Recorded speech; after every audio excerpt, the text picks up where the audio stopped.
Hello and happy Friday. Welcome back to another edition of the GSMC College Football Podcast. Today is Friday, April 11th. We've got a great show for you today. Going to start with some breaking news coming out of Knoxville. Apparently quarterback Nico Iamaleava is holding out, wants a new NIL deal. We're going to get into that. We're also going to debut a new segment. I'm calling it Boom or Bust. I'm going to preview a couple teams from the Big Ten today, go over their win totals, go over their schedules, and if I think they're actually going to hit that win total or not. Also going to do a Notre Dame season preview today, as well as talking about Jaden Rashada, his fallout, kind of the lawsuit against Florida. Going to discuss that, and make sure you stick around for my last segment today. We're going to talk a couple coaches that I think are going to be on the hot seat.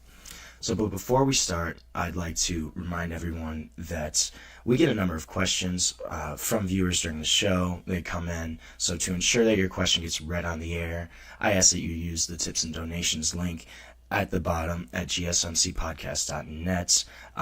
We love hearing your thoughts, your questions, your opinion as you dive into the latest sports action. And whether you've got a burning question, a bold prediction, or just want to shout out your favorite player, don't hold back. But if you really want to make sure your message stands out, gets featured on the air, why not use Super Chat? So just click the $ at the bottom of the chat box, send in your message, and it's a surefire way to get our attention, see your message, make it get on the air. Not only does it give you a spotlight, but it also is just a good way to support our channel. Your support means the world to us, and we could not keep doing what we do and bringing you the sports content that you love without your support, without the support of this community.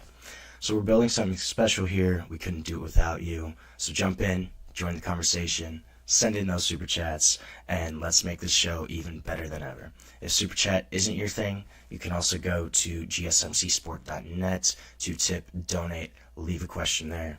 We're so grateful to have you here with us, and we love your support. We love what you're going to say. We can't wait to hear it. So let's talk a little bit about Tennessee.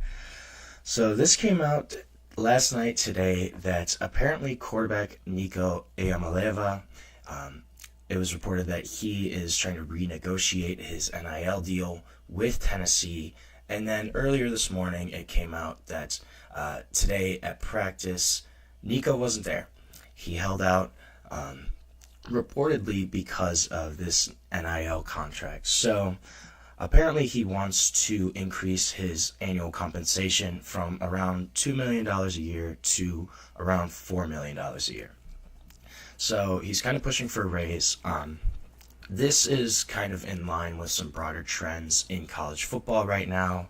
Carson Beck, Darian Mensah, who transferred to Duke this year, they both got around $4 million in NIL money this season to play for this upcoming season. But they did have to enter the portal to get that money. So Nico, it sounds like, was trying to negotiate with Tennessee without entering the portal, behind closed doors. But this got leaked, and now it seems like we're not sure if he's going to enter the portal, but he's holding out of practice. Their star quarterback is not playing right now. It's kind of concerning, raising concerns about his commitment to the team, their spring game is tomorrow. The orange and white game is less than 24 hours away at this point, and their starting quarterback is not practicing, wants a new contract. This is something you do not see in college football. It's clearly, this is an NFL kind of leverage situation that you see during training camp, stuff like that. But this is kind of unheard of in college football, in this college football landscape. And it's also interesting that this became public. So On3 kind of reported it last night. Tennessee officials did not think that this was going to come out. They've kept it pretty quiet.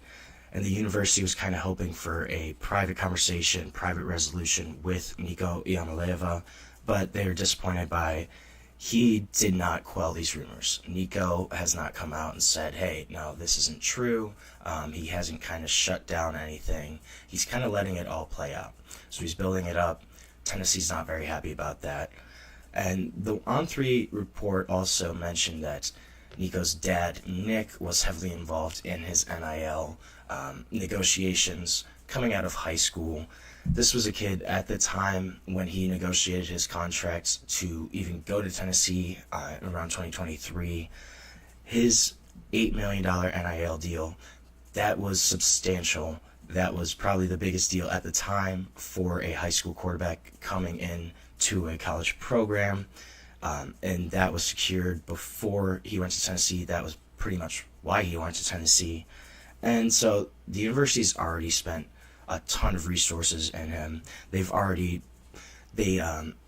helped him. The NCAA was trying to come at him saying that his NIL deal was kind of wishy-washy, not really sure on the legality of it. But Tennessee backed him against a potential lawsuit. They really ponied up to fight for Nico Iamaleava, yet it kind of seems like he's turning his back on Tennessee. He very well could still stay there. He very well could get that deal. But to me, this is just it's concerning. I think it shows the broader implications of NIL across college athletics. This is a guy he's your quarterback. He's a 5-star recruit. This is a guy that's a pillar of your program, the guy that's the face that you've built this whole thing at Tennessee around the past 2 or 3 years, and he's going to go and kind of turn his back. And the other thing I thought about is, in that locker room, what is that like? If you're a player on Tennessee's roster and you go and you see your starting quarterback, the guy that's supposed to lead your team, and they're a legitimate playoff contender again this season. They made the playoffs last year, lost in Columbus, but they have supposedly another year of Nico under center, supposed improvement. If you're a guy that's in that locker room, what do you think about that? Because personally, I would hate it. I would think, why are you doing this to us? You're supposed to be our leader. You're supposed to be committed to this program. We built everything around you. You are the guy that's going to take us to success. And you're going to go and turn your back on us, on your teammates, on your friends, on your locker room, to try to get more money. Especially when a lot of these guys aren't making anywhere near that kind of money. Anthony said, does this have to do with name, image, likeness, and the collective not paying him enough? Is that why he's holding out? I do think that's the main reason of why he's holding out. You've seen guys like Carson Beck at Miami. He got around $4 million a year to go to Miami this season. Darian Mensah transferred from Tulane to Duke, got around $4 million. So I think that right now, that's kind of the market rate of a starting quarterback. I'm not sure if there's anything going on with Jeremy Pruitt, with the coach. I haven't heard anything like that. You see it differently. I don't think his teammates are going to turn on him. I could see that too. I could also see a college kid being like, hey, bro, go get the money. We want what's best for you. I just also feel like I could see certain guys in that locker room kind of just being rubbed the wrong way for that move from Nico, especially so close to the end of spring practice. That's just where I was kind of coming from, talking about how I could see a few guys in the locker room not necessarily loving that decision by Nico. There's certainly very possible that there are a bunch of his teammates that will support him. That was just kind of an angle that I had thought about, that maybe some guys would not necessarily like it. I haven't really seen that a lot of the coaches, that he's had issues with the coaching staff, but I can certainly understand where that would be frustrating from a coach's perspective, just kind of not being prepared, kind of being blindsided by this. I'm sure they knew something about him trying to renegotiate, him trying to make it. I think it's going to be more the juniors and seniors that are going to have an issue. I don't think the freshmen and the kids are in the same year. I would agree with that. I think that's certainly probably true. Obviously, your older guys kind of came in at the onset of NIL. These newer guys, they're used to this at this point. The kids are 18, 19. They've kind of been recruited in this new NIL era. That definitely, I think, makes a lot of sense. There's certainly a ton of truth to that, where I agree. I think probably the younger guys are going to understand Nico's decision a little more. And I think probably it would be some of the older guys, the guys that maybe stuck around at Tennessee for 3 or 4 years. I think that's probably where those guys would have more of an issue than, say, the 18, 19-year-olds, the kids he came in with. That's definitely very possible. I think that's probably something that makes a lot of sense. I just wonder, is this going to be something, how's this going to play out? I think realistically, Nico probably stays at Tennessee. I think Tennessee's probably going to pony up the money for him. They've really built their whole program around him in the past couple of years, especially after Hendon Hooker left for the NFL. I think they probably will say, hey, we're going to give you that money. But I'm not sure. I think it's really up in the air of kind of what he's going to do. And this is really the first time we've ever kind of seen a college athlete do this. Obviously, you see this in the pros all the time. Guys hold out in training camp, want a new contract. Myles Garrett with the Browns just held out. He wanted a trade. But I think we could see this becoming a trend now where guys are going to stick around, going to jump in the portal, potentially going to try to renegotiate their NIL deals, especially with the impending House settlement. There's going to be pretty much a salary cap in effect coming in July, and I think this is probably Nico's last push to get that kind of money. I think Carson is a different situation. Multiple collectives from Miami are paying for his deal, not the athletic department or coaching staff. That's very possible. I don't know too much about the actual financial situations of both those NIL deals, but that is definitely very possible. Miami, they do have a couple different collectives going around, threw a lot of money at Carson Beck. I'm not sure exactly how the money plays out with Tennessee with Nico's deal. I know it was pretty much kind of directed and put together by the athletic department. So I just don't know if they're going to have a little more collaboration with the collective. I don't really know how that money works at Tennessee.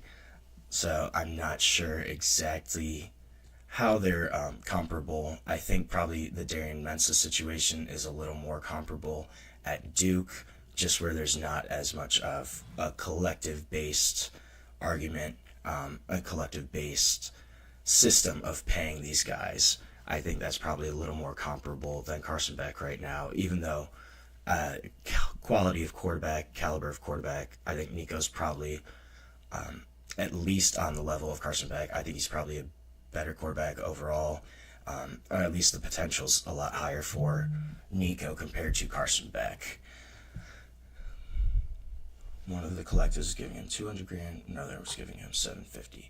Okay, yeah, that makes a lot of sense where it's kind of combined by a couple different places, especially at Miami. Yeah, I figured it was, that makes sense. I'm kind of surprised Miami went so hard for Carson Beck. Obviously, that's the guy they kind of keyed in on after Cam Ward left. That was their guy they wanted, so they went out, got him really early. I'm not sure how that money's going to work for Tennessee yet.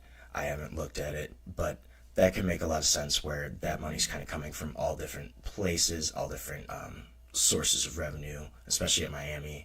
They probably have a couple different collectives that are all kind of pooling that together.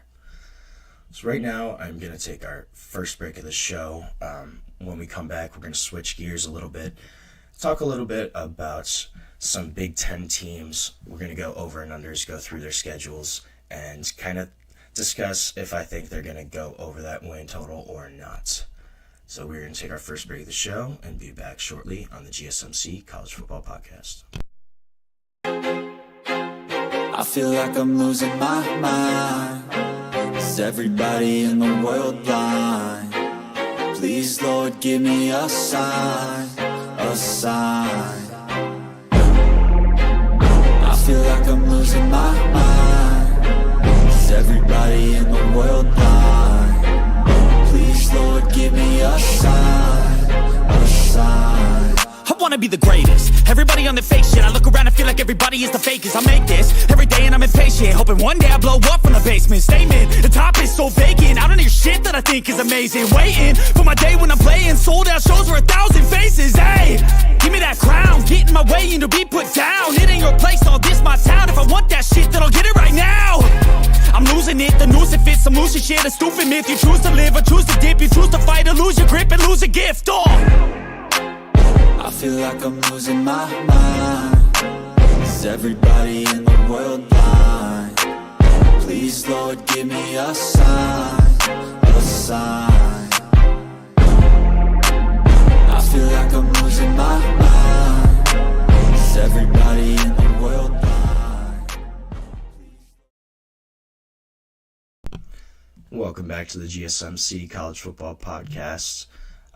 We're going to switch gears a little bit from the quarterbacks, talk about, what do we got, Anthony? The teams that are planning to leave the ACC: Clemson, Florida State, North Carolina, Miami.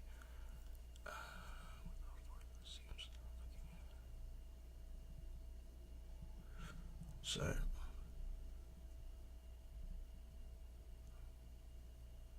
okay.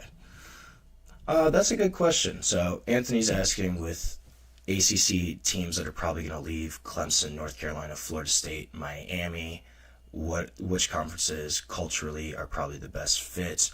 So I'm going to start with North Carolina. I think if anyone's going Big Ten, I think North Carolina makes the most sense. They kind of, especially the Big Ten, almost all of their universities are American accredited universities. It's kind of this big qualifying thing, but the Big Ten almost makes every one of their universities kind of join that. I think that's probably realistically the best fit for North Carolina, just from that kind of perspective. They also have Maryland still in that conference. There's obviously, from a basketball perspective, you probably don't want to be in the Big Ten for North Carolina, but if you're looking from a university standpoint overall, I think the Big Ten probably makes the most sense for North Carolina. Clemson is kind of a tough one. I think the SEC is going to want some of these teams. I think Florida State's probably at the top of the list for them, maybe Clemson. It's going to be interesting, though, because I think Clemson, Florida State, Miami are all realistic SEC teams. I don't really feel like Miami kind of fits culturally with the SEC. I think Florida State's a little bit of a stronger fit just from their rivalry against Florida and just being kind of obviously they're all still in the region. I think, though, that they're all probably going to be, I think there's going to be 2 SEC. Yes, so then that's the other thing geographically. That's what the other point I had with North Carolina is they are the most kind of northern at that point in terms of travel, though. Obviously, we've kind of seen that travel really doesn't matter anymore. You know, you have USC, Oregon, Washington, UCLA, all traveling to New Jersey for certain parts of the year. So we have seen that geography doesn't really count.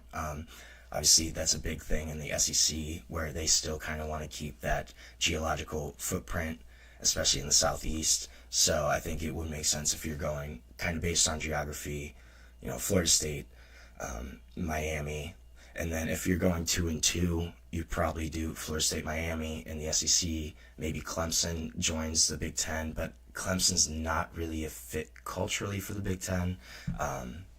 So that's kind of an interesting sticking point where they could potentially be a Big Ten team. I don't really love them in the Big Ten. I think North Carolina out of that is definitely probably the easiest fit in the Big Ten.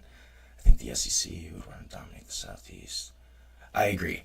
I don't think they want the Big Ten in Florida at all. I think the 2 that they would go for out of those 4 would probably be Florida State and Miami, just to maintain control of Florida, of that Southeast region, at least with Clemson and North Carolina. You're going up north a little more. Obviously, Clemson's still in South Carolina, but it's not Florida. It's not that, deep southeast region. I don't think that's they want the Big Ten to get into Florida, especially it's such a fertile recruiting ground. Obviously, there's a lot of talent in Florida.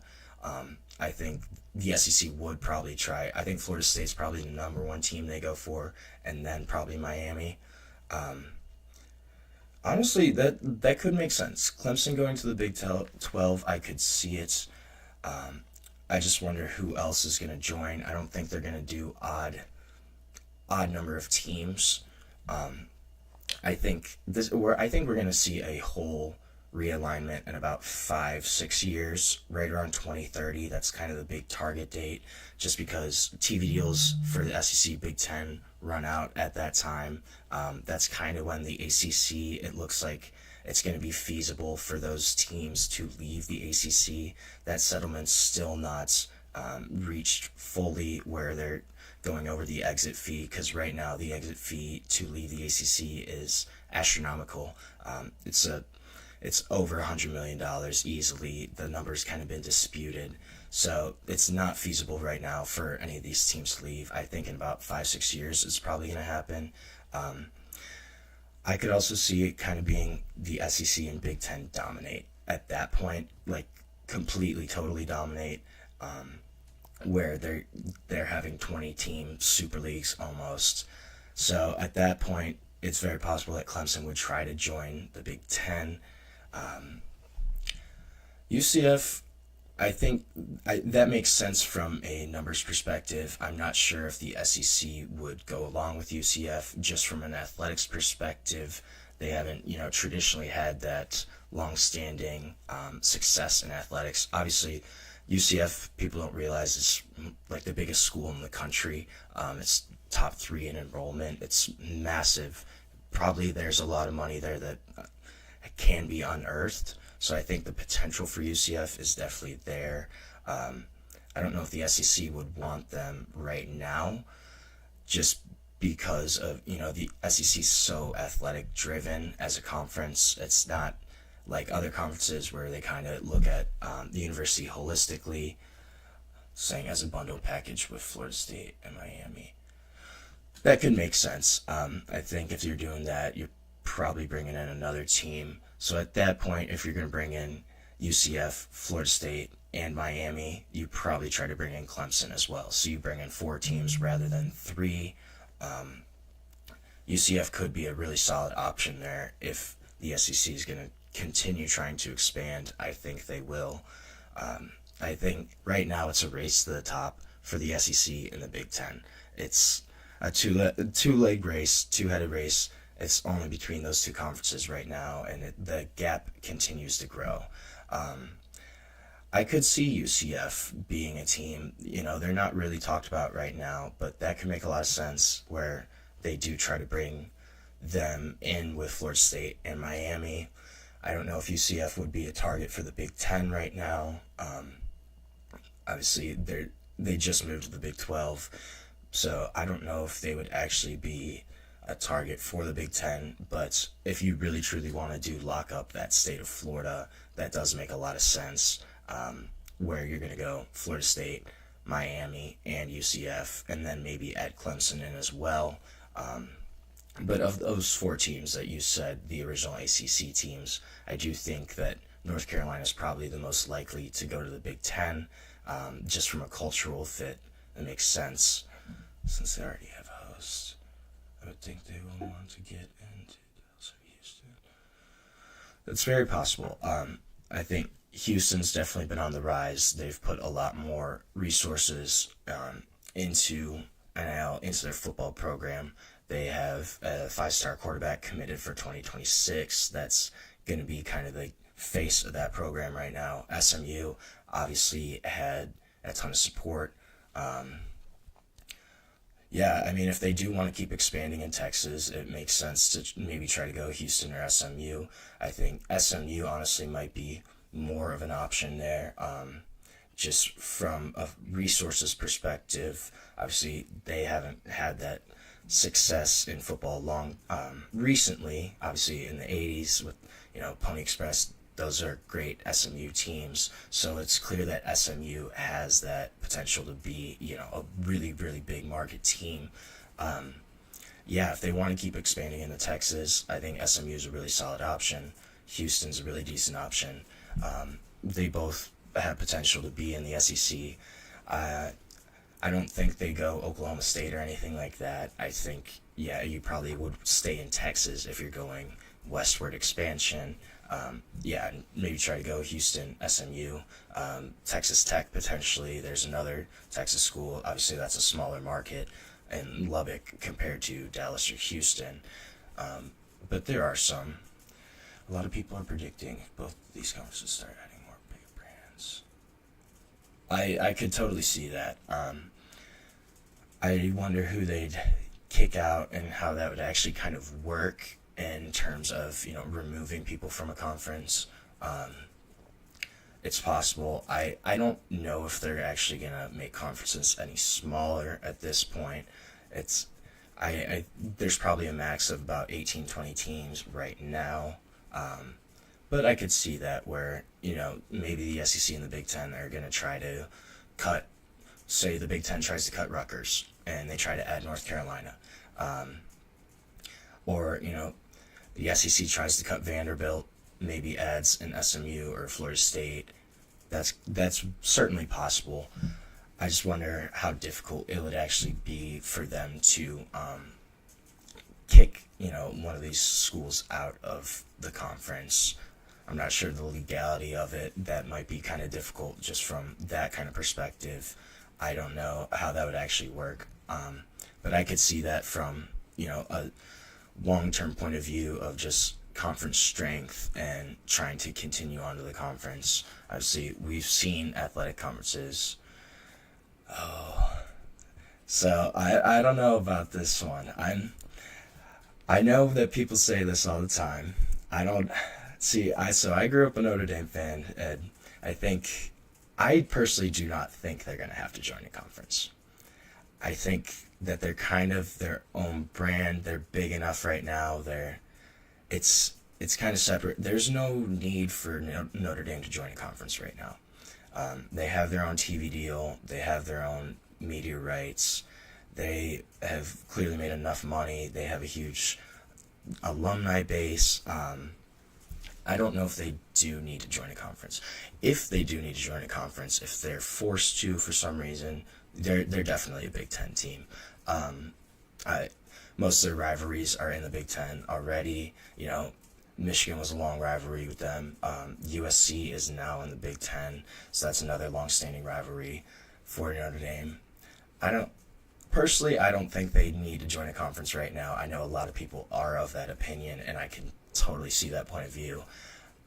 But I don't know if they really need to.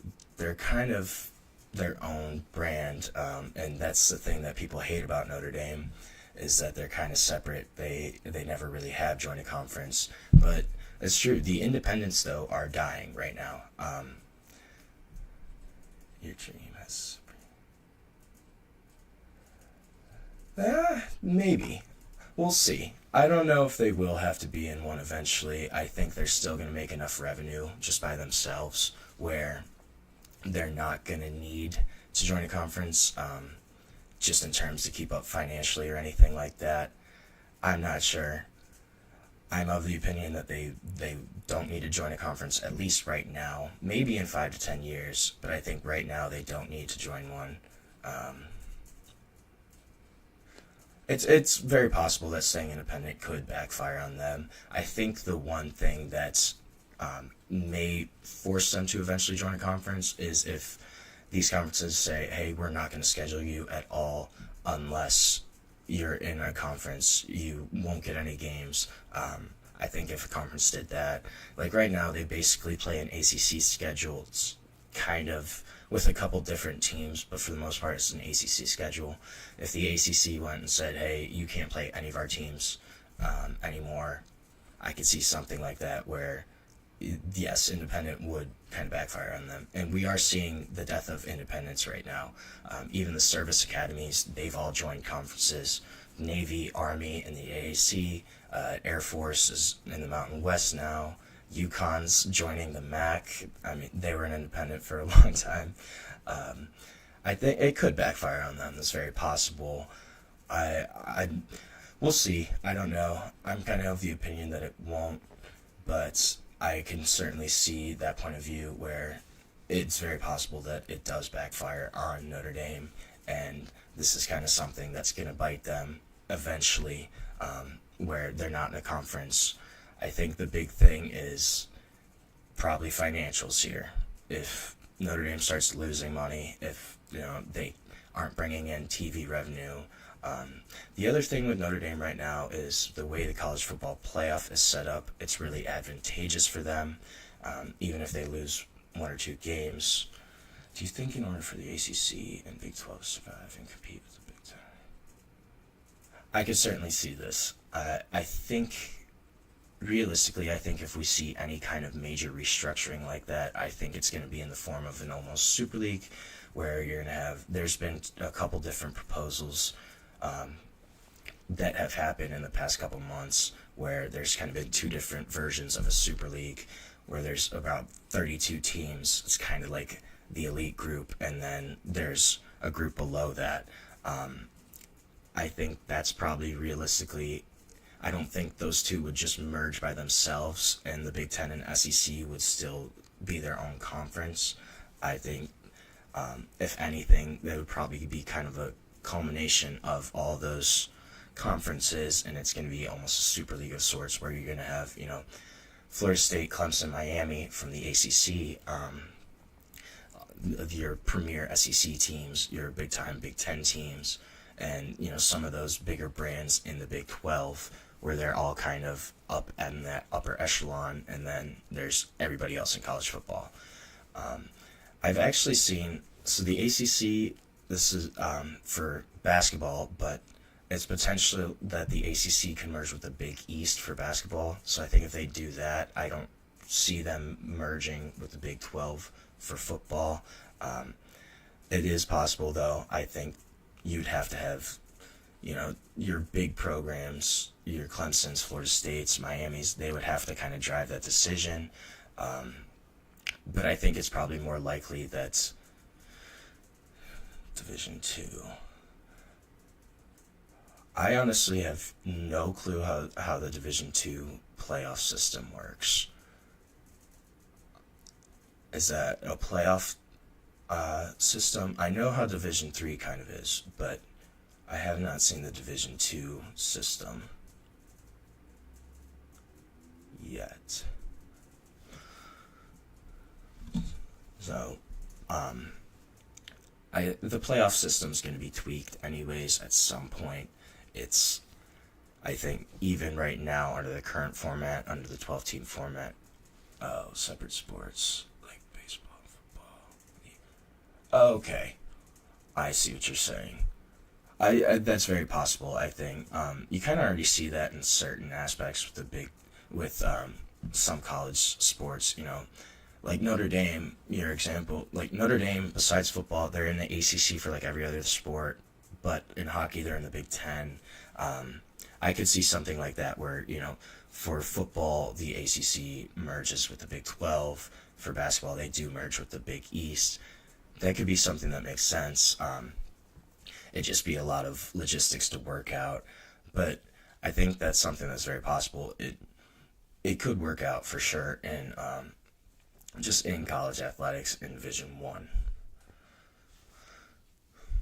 So right now we are going to take our second break of the show, and we will be back shortly on the GSMC College Football Podcast. Looking for your daily fix of sports talk without having to pay for it? GSMC Sports Network is available on YouTube. Just search GSMC Sports Network. Get your fix of daily sports talk shows on YouTube, absolutely free. NFL, college football, NBA, MLB, MMA, UFC, fantasy football, and so much more.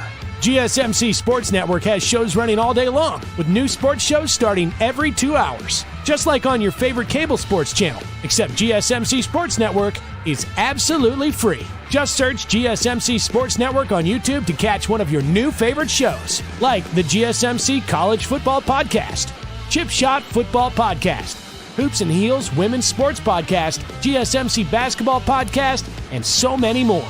Check it out for yourself. GSMC Sports Network, now available on YouTube absolutely free. Search GSMC Sports Network on YouTube right now.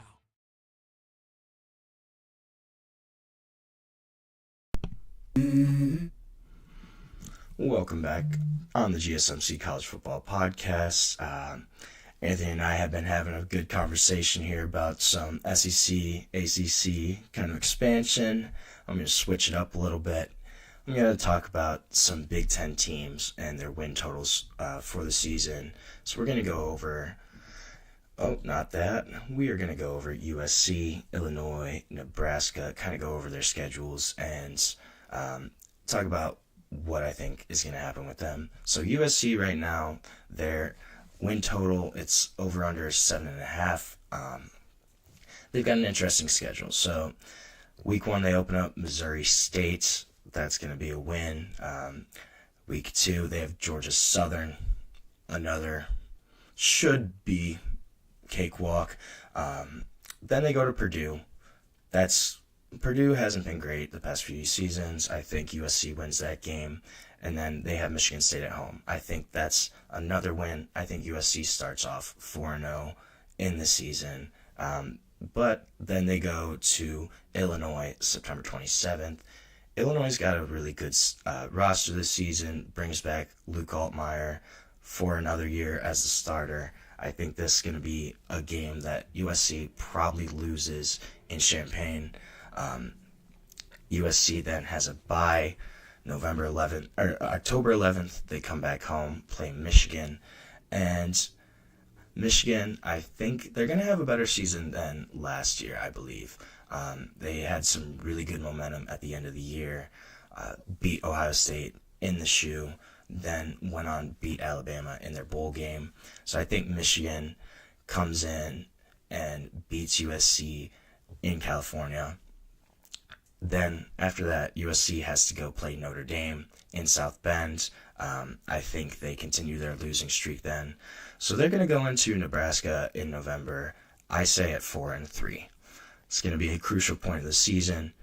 They're going to go play at Nebraska. Nebraska had a pretty solid season this past year, but I think USC kind of gets their stuff together after that stretch. Does beat Nebraska at home. They go, or on the road, I'm sorry. Then they go back home. They play Northwestern. Northwestern has kind of struggled. They've also had the hazing lawsuit kind of being settled this year. I think there's going to be a few distractions at Northwestern. I think USC wins that game as well. November 15th, USC's got Iowa at home. Now, Iowa's going to be a tough team this year. Not really sure how they're going to go. Obviously, their offense has kind of been changing. Brian Ferentz finally out as offensive coordinator last season. And we'll see if Iowa actually looks like they have an offense at all. That's kind of been the question for about 20 years for Iowa, is whether they have an offense or not. I think they're going to be decent this year, but I do think USC does pull out that game. At that point in the season, they're going to be only have a couple losses. They got 2 games left after that. They have to go to Eugene, Oregon, play Oregon.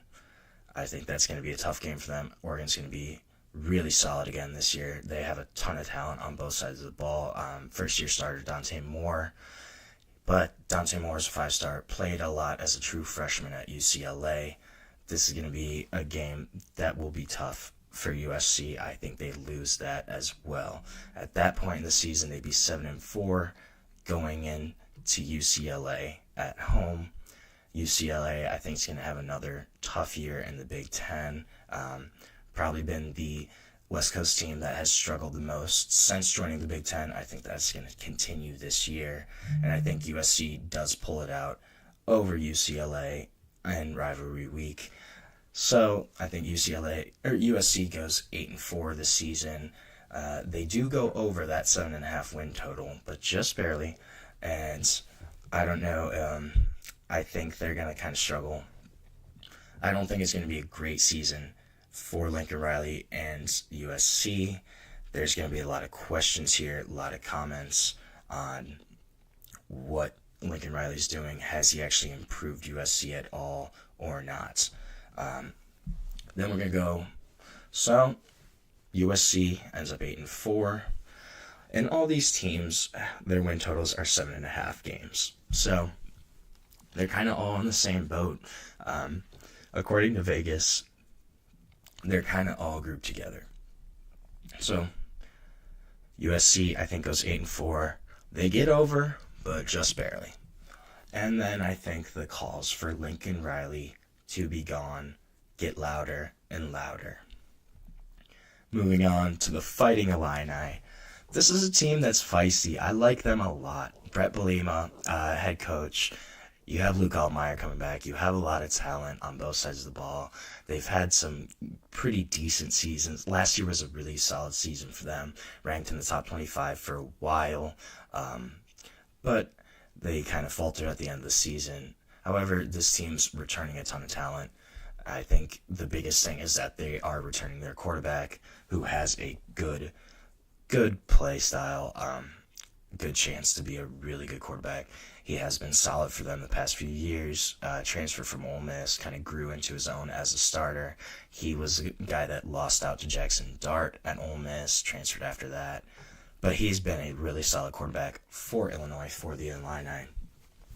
So, starting off August 30th, Illinois, like pretty much every other Power 5 team, they're going to start off with, I don't want to say I'm trying to find a nice word, with a team that's probably not on the same skill level as them in Western Illinois. So that's going to be a win for the Illini. Then Illinois does have to go to Duke September, the next weekend, September 6th. They have to go to Duke, play new $4 million quarterback Darian Mensah. That's going to be an interesting game for them. I think they probably lose that game early in the season. Duke's a much better team than people realize. They won 9 games last year, are going to have an improvement at the quarterback position. Even though Malik Murphy was not bad for them last year, I think Darian Mensah is certainly an upgrade for Duke. And this is a team that's really going to try to push for an ACC championship this year. So I think Illinois loses to Duke. They're at 1-1 in that point in the season. September 13th versus Western Michigan. I think they pull out a win there, and that's a decent win for them. Next week, September 20th, they got to go to Indiana. Now, Indiana had a great first season under Curt Cignetti. This is a program that's on the up and up. I think they're going to be consistent again and really have a solid year. Going to be another year in Cignetti's system. It's going to be a really good, well-coached Indiana team. And Illinois is going to have to play in Bloomington. I think they do lose that game. So now they're at an inflection point in the season. They're going to be 2-2 coming into that USC game I talked about on September 27th. And I think at that point, Illinois will be 2-2 realistically. USC's probably 4-4. I think Illinois is going to be really fighting for a win then. So I did, again, like I said, I think Illinois wins that game versus USC. At that point, they're 3-2. They go to Purdue. I think they win that game pretty easily, so they're 4-2. Then October 11th, they have to play Ohio State. Now, this is at home, and I think this is certainly a game that's going to be more competitive than people think, especially if Illinois is able to beat Duke early in the season, if they're able to possibly beat Indiana, either one of those games, I think they're going to have a little confidence, and I think it could be a tough game for Ohio State. However, I do think Ohio State pulls it out. I think it would probably be a close one, maybe a game that they kind of pull away at the end, but Ohio State wins that. Illinois loses. At that point, they're going to be 4-3 on the season. So then, after the Ohio State game, though, their slate gets a little bit easier for them. They go to Washington, which would be tough, but I think they beat Washington. Then they play Rutgers at home. I think they beat Rutgers at home, back on their home field. Rutgers has improved, but still not a great program compared to the rest of the Big Ten. And at that point, they would be 6-3 on the season. Then you have Maryland at home. I think they beat Maryland as well. They do have to go to Madison to play Wisconsin. I think Wisconsin is going to have a tough year this year. They have a really hard schedule. I'm going to discuss them a little bit later in the show. But I think that's probably a game that Illinois will win. So at that point, you are 8-3 on the season, and then they finish off with Northwestern at home. Again, I think Northwestern's going to kind of struggle. I think that's a win for Illinois. I think they're a 9-3 team, and maybe a team that's knocking on the door of the college football playoff, depending on how some of those toss-up games shake out. I think if they beat Indiana and or Ohio State, that's going to be a really big win for Illinois. That's going to be a big resume-boosting kind of moment. But this Illinois team, I think, is legit. I think they're going to be 9-3 this season. And I don't know. That's just my personal guess. Could be wrong. But I think I like this Fighting Illini team a lot. They had a good year last year. I think they're going to build on it this year. And I think they're probably going to be better than USC. They're going to be a 9-3 team. I think they could compete for a college football playoff spot, depending on how things kind of shake out. Big Ten's obviously really difficult conference, but they avoid Penn State, they avoid Oregon, they avoid Michigan. So the schedule's kind of set up for them to succeed at some point. Now, Nebraska is my last Big Ten team I want to look at. So their win totals plus minus 7.5. And this is a team that's going to return Dylan Raiola, going to return Matt Rule as the head coach. And they had a decent year last year. They started off really hot, kind of fell off towards the end of the season. But they're kind of projected in this same neighborhood as USC, as Illinois. So we're going to start off August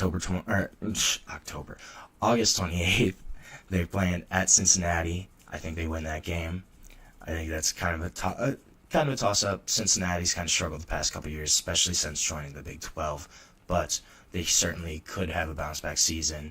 Nebraska has to play there. Not that Cincy's the toughest place to play, but still an away game, week 1. It's tougher than people think. They come back home after that Cincy game. They have Akron at home. Sorry, Zips, but I think Nebraska's going to roll through you there. Then you got Houston Christian at home as well. Houston Christian, home of Bailey Zappi, and I forget their offensive coordinator's name, but they both went to Western Kentucky and lit up the FBS, but that was from Houston Christian a couple years ago. Unfortunately, Houston Christian, I also think Nebraska beats you at home. So at that point, Nebraska's 3-0, and they play Michigan at home the next week. I think they lose that game against Michigan. Michigan's kind of an interesting team this year. Not really sure. They obviously struggled last season. They were a 500 team until basically the last 3 weeks of the season. Ended up 8-5 after beating Ohio State, beating Alabama. So they have a ton of momentum. I think they beat Nebraska at Nebraska. At that point, Nebraska's 3-1 on the season. So then they have a bye. Then they have Michigan State at home. I think they regroup. They win that game. They're 4-1. After that, they go to Maryland. I think they beat Maryland at Maryland. Maryland's kind of a toss. I think so. So they go to Maryland October 11th. Then October 18th, they go to Minnesota. I think one of those two games, Nebraska will lose. I'm not sure if it's going to be the Maryland game or the Minnesota game, but I think one of those two road games, they do not come unscathed from that 2-game road trip. They will lose at least one of those two. Currently, I have them beating Maryland and then losing to Minnesota, but I could also definitely see the flip side of that where they lose to Maryland and then beat Minnesota. I don't think they go 0-2 on that road trip, but I do think they lose at least one of those two games. So after that kind of stretch, they would be 6-2. Then they'd go to Northwestern, or they'd have Northwestern back at home. I think they beat Northwestern. Then they do have that November 1st matchup against USC. I think USC is going to bounce back here. Nebraska is a really tough place to play, but I do think USC will kind of bounce back. So Nebraska, I think, loses that game. At that point, they are going to be 6-3 on the season. Then they have to go play at UCLA. I think, again, UCLA kind of struggles this season, and Nebraska's able to pull that one out. Then they have a bye, and then, November, I was looking at 11, so thinking November, it's the month 11. November 22nd, there we go, that's better. November 22nd, they play at Penn State. They got to go to Happy Valley. That's a really tough place to play. I've seen a game live there, and that's a really difficult place to play at. So I think Nebraska loses that game. Then they finish out with Iowa. This is kind of a toss-up, but I think Iowa probably beats them at home too. So at that point, Nebraska is right under the total. They would be 7-5 on the season. I think their range is probably anywhere from about 5-7 to 8-4. They have the talent for sure to compete, to be right up there, but I think that's kind of the high end projection of Nebraska. I kind of went in the middle. I think they're going to be about a 7-5 team, still be above 500, but they might not kind of be all the way up at the top like we kind of thought. So we're going to take another short break on our show, and when we come back, we're going to talk about some coaches on the hot seat. So stick around, stay tuned on the GSMC College Football Podcast.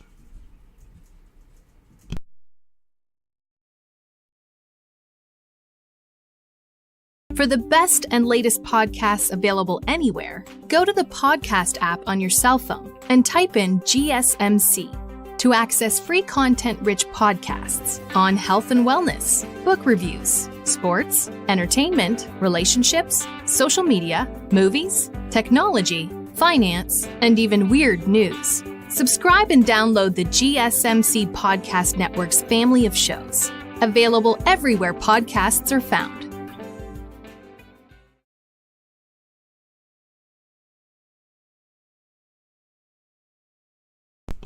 Welcome back on the GSMC College Football Podcast. Kind of got a little off track today on our show, but that was great. Anthony and I had some good conversation. So we are going to talk a little bit about some coaches I think are going to be on the hot seat. And these are Power 4 guys that, they may have had a tough couple years, but this might be the make or break year for them. So Hugh Freeze is going to be my first name. Obviously, Hugh Freeze only got hired a couple seasons ago. But the Plains are notoriously a really difficult place for a coach to stay for a long time. Their boosters are kind of known for putting a lot of pressure on their coaching staff. It's kind of always been the reputation around Auburn and that program. So, yes, and Hugh Freeze also is kind of on his last chance.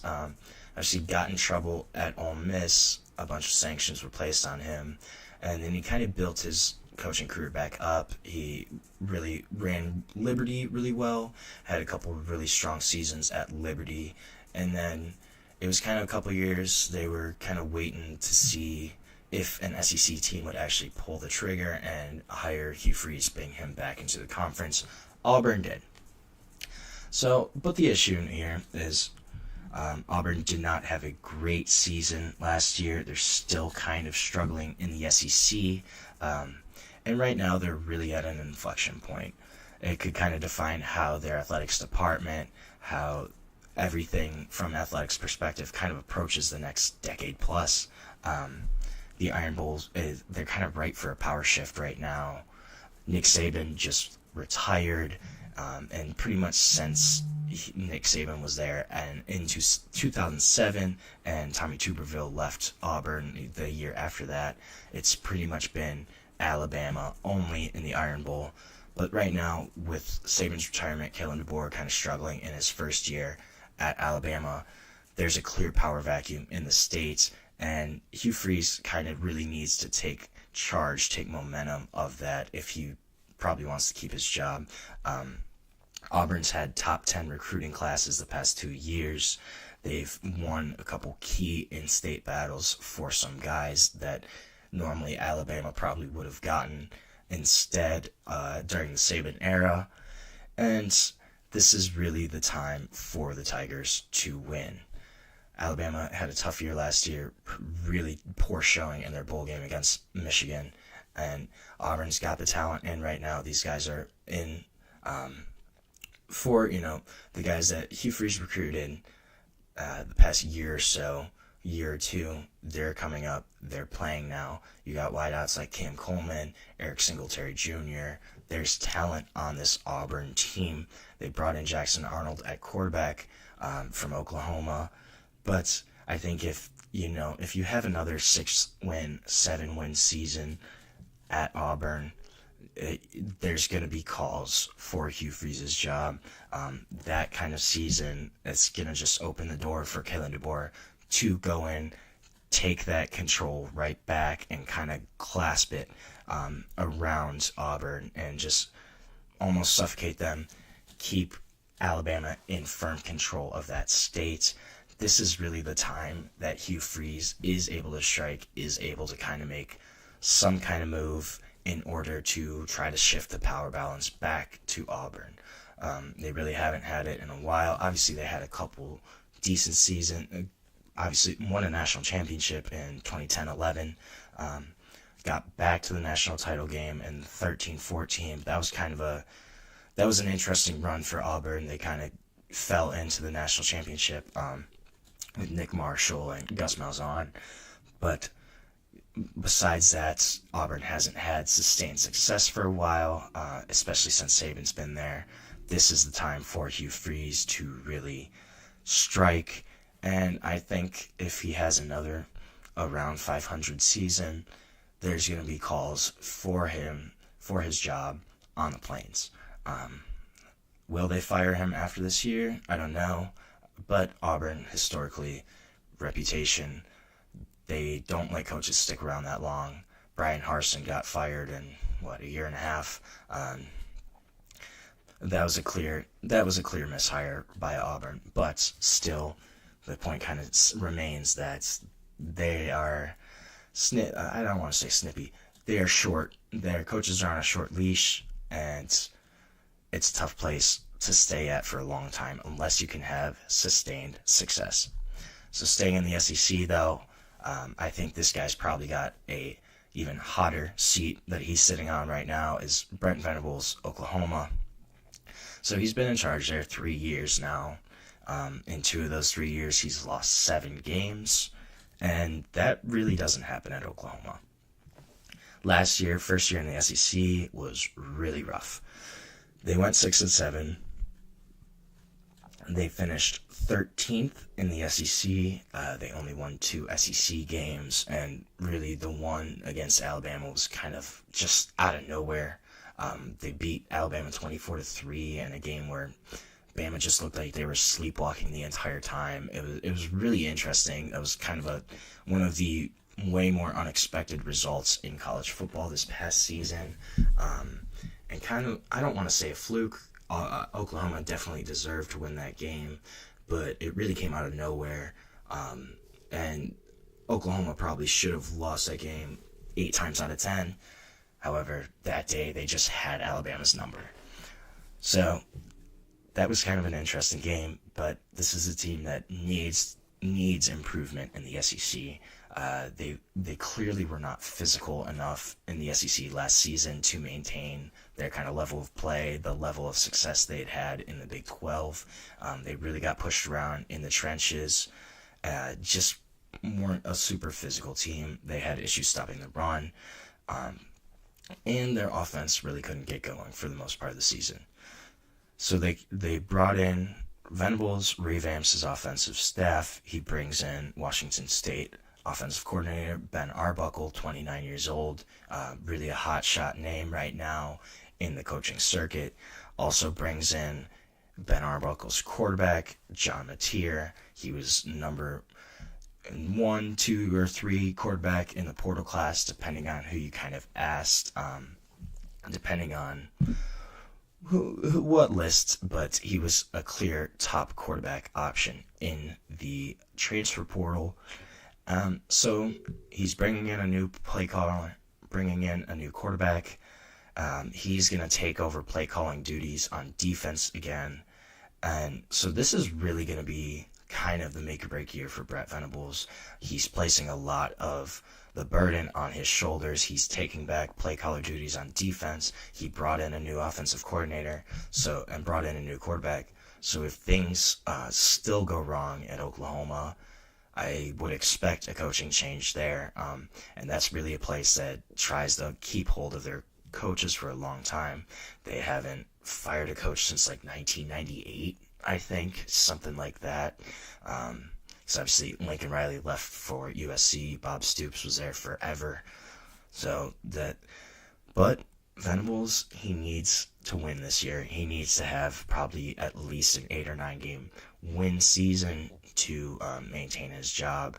And that's going to be really tough because they have back-to-back road trips at Tennessee and Neyland and at Bryant-Denny in Tuscaloosa, Alabama.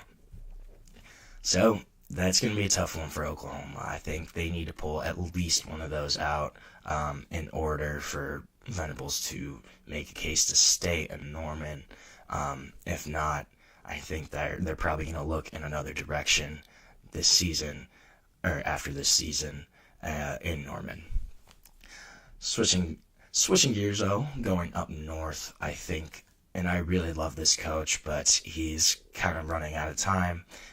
Luke Fickell at Wisconsin, this is going to be a really big season for him.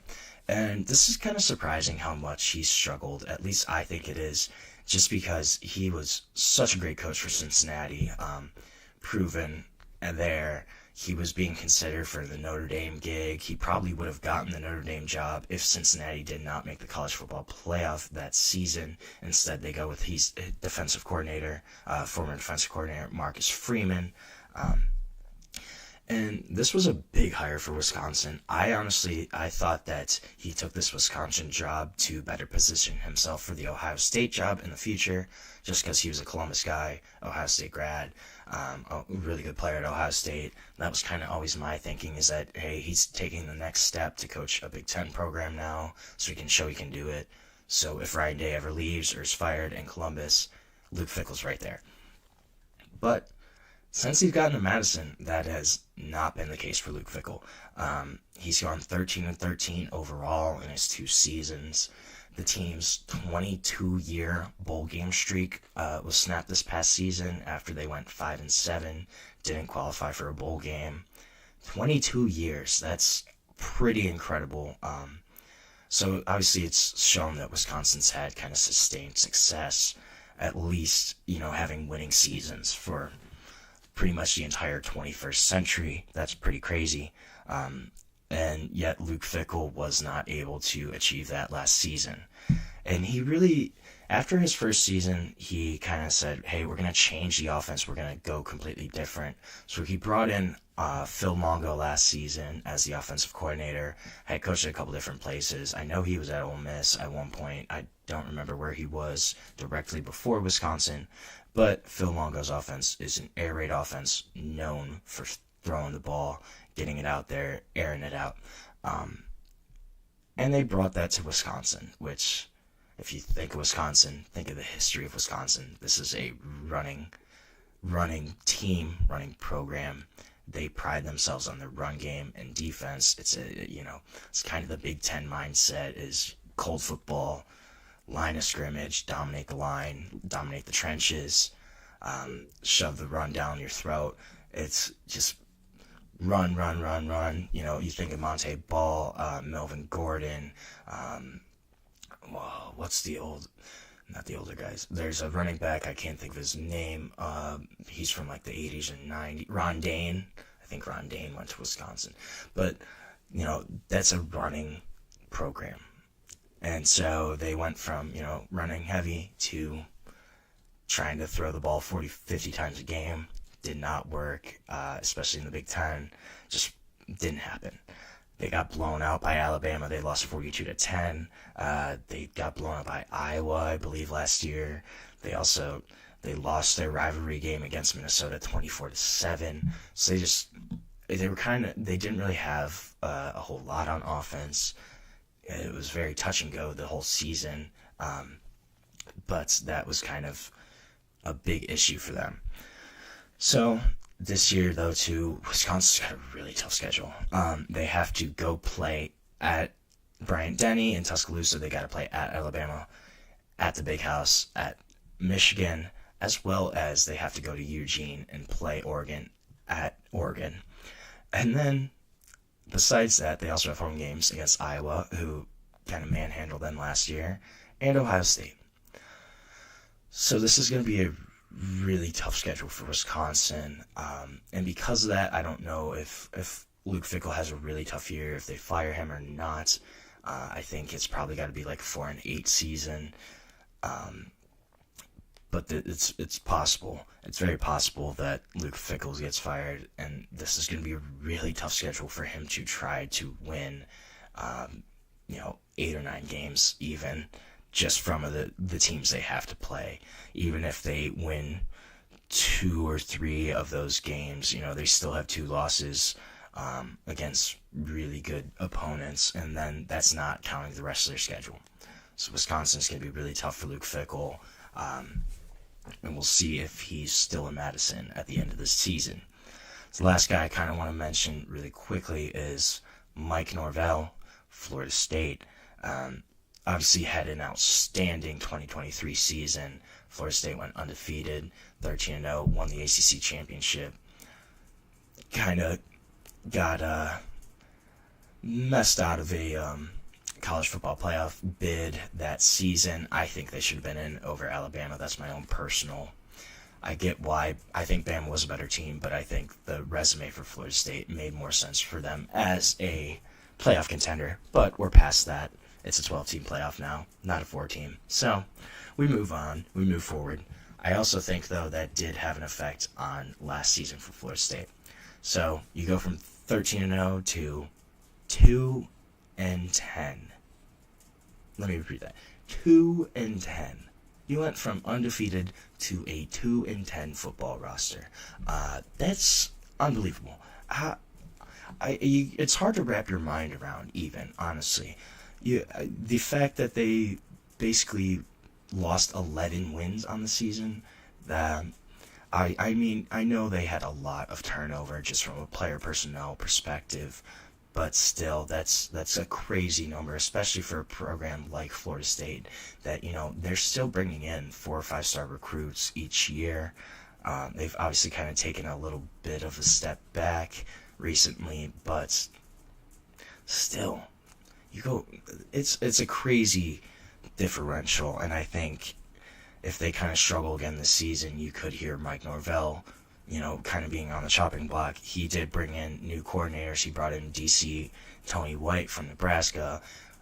Gus Malzahn stepped down as the UCF head coach to become the offensive coordinator. That's a really interesting move. Kind of did what Chip Kelly did last season, where he stepped down from UCLA to become the Ohio State offensive coordinator. Gus Malzahn kind of doing the same thing. But he hasn't been an offensive coordinator since 2010-11. It's going to be interesting to see kind of what happens there. But if Mike Norvell doesn't get it right this year in Tallahassee, I think we are going to start to hear his name even more and more on the hot seat. So that's going to be all for our show today. Thank you so much for tuning into the GSMC College Football Podcast, presented to you by the GSMC Podcast Network. Your support means so much to us, so please remember to subscribe to the show, like the channel, leave a positive comment. Really does make a difference. As well as you can follow us on Instagram, Facebook, Twitter, TikTok for more sports contents, more updates that you love. Thanks so much, and have a great day.